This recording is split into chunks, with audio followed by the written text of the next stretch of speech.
5. घाटात घाट वरंधा घाट. महेश तेंडुलकर, प्रसिद्ध लेखक.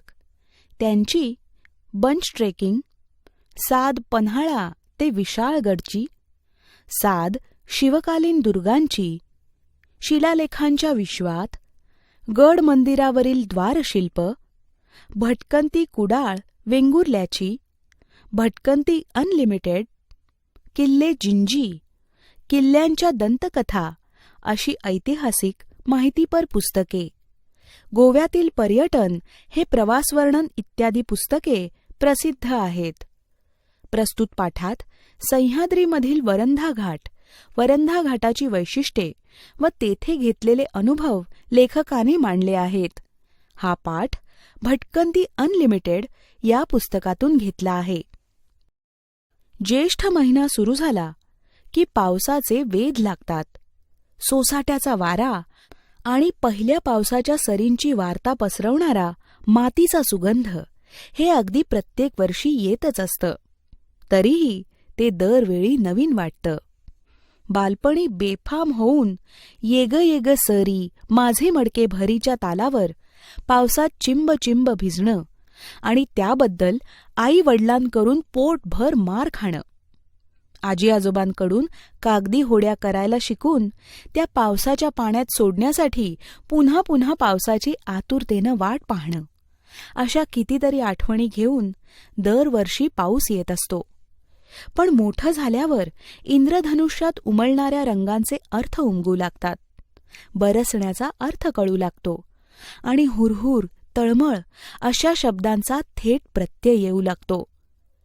पावसाच्या आगमनाने गतकाळातले ते क्षण पुन्हा जिवंत होतात, डोळ्यांसमोर येऊ लागतात आणि कधीकधी पापण्यांमधून अलगदपणे वाहूनही जातात. मग डोळ्यातला कोणता आणि बाहेरचा कोणता तेच कळत नाही. असं बरंच काही अनुभवायचं असेल तर वरंधा घाट गाठलाच पाहिजे. पुण्याहून महाडकडे जाताना हिरव्या हिरव्या रंगाची झाडे पाहत पाहत पावसाळ्यातले टिपिकल पावसाळी कुंद वातावरण एन्जॉय करत करत प्रवास सुरू असतो. तो बंदिस्त गाडीत सुक्याने करण्यात जितकी मजा असते त्याहीपेक्षा जास्त 2 चाकीवर अंग भिजवत करण्यात असते.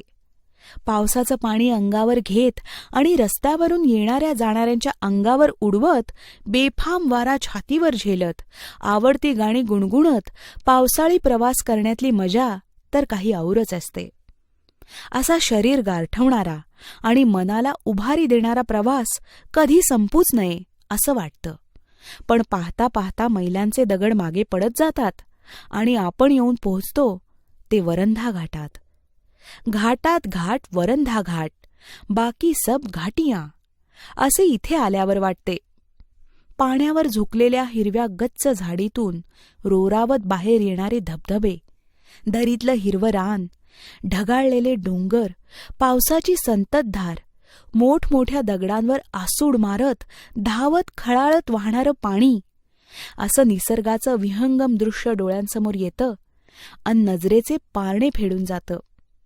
त्या पावसाळी वातावरणात भजी, वडे, चहा असा चमचमीत मेनू मजबूत चापायला वरंधा घाटातल्या टपऱ्यांसारखी दुसरी जागा नाही. श्री वाघजाईच्या सोबतीने उभारलेल्या टपऱ्यांमधून हा राजेशाही खाना अगदी ताजा ताजा तयार केला जातो.